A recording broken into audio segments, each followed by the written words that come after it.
If you had any doubts about how big the business for small SUVs is, I'll sum it up for you in one easy stat. In August 2016, Toyota sold more RAV4s than Jaguar and Land Rover sold vehicles across their entire range, and not by a small margin either. That is not a Toyota RAV4, it's a Renault Kadjar, but it's not doing too badly either. The Kadjar is one of the newer admissions to the SUV class, having joined the market earlier in 2016. Keen to get as much of the sales pie as possible, the company has now introduced 3 more models to the lineup, spanning 2 engines and 2 gearbox options.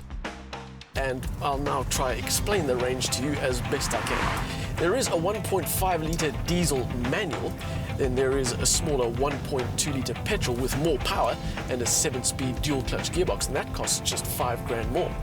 And then there's the car we're driving, which is also the 1.5 diesel, so it has less power than 1.2, and a 6-speed dual-clutch gearbox, and it costs $15,000 more. Right off the bat, the 1.2 looks like the one to go for. Its small motor should be quite an efficient thing, and Renault's figures of 5.5 litres per 100 k's compared to the diesel's 4.7 show that there's not a whole lot to be gained by going the diesel option, especially when you're paying 15,000 Rand up front for the privilege.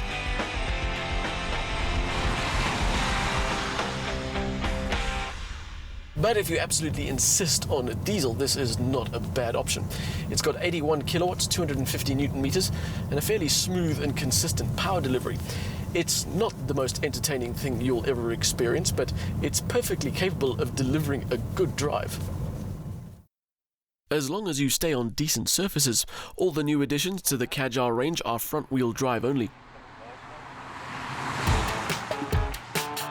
The auto gearbox options are both dual-clutch types, and while Renault are keen to tell you at any given point how much of the technology in their road cars comes from Formula 1, don't expect to find shift paddles in here. It does have a manual mode, but to be honest, in a week of driving this car, I've never felt the need to reach down and shift gears myself. And that's because the EDC gearbox manages itself quite well under most circumstances. It is sometimes a little bit too keen to shift into first gear at low speed, and that can be a bit jarring.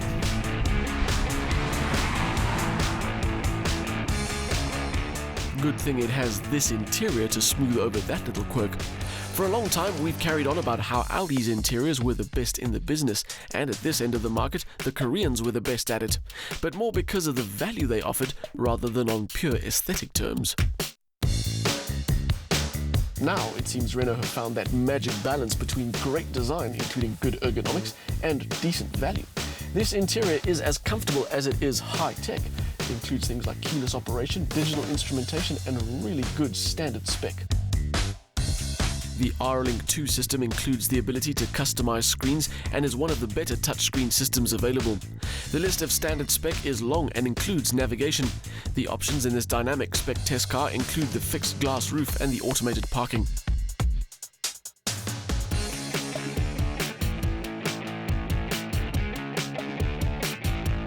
Space and versatility are about on par in this class and include a split rear bench seat and a total load capacity of just under 1,500 litres. The boot space is slightly compromised by the inclusion of a full-size spare, but that's arguably a more valuable feature than a few litres of extra load space.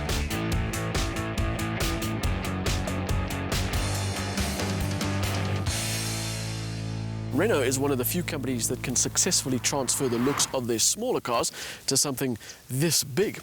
The Kadjar is unmistakably Renault, which means it has a definite style, but also the appeal of an SUV. The optional 19-inch wheels are particularly nice, but the package as a whole isn't short on appeal.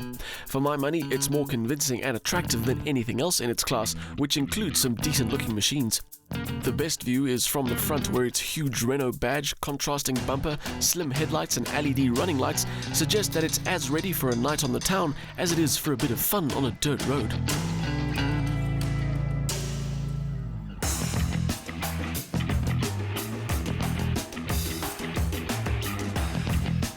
Of course, we could argue the merits of its styling until the French cows come home, but there is one indisputable fact about that car, and that's that it offers really good value. If you look at the diesel automatic two-wheel drive options from companies like Nissan and Kia and Mazda, the Kadjar is at least 10,000 Rand cheaper.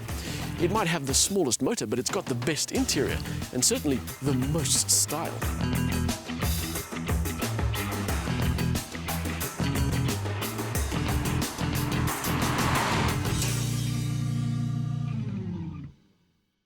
The Renault Kadjar is a comfortable package with advanced tech that makes it an enjoyable drive.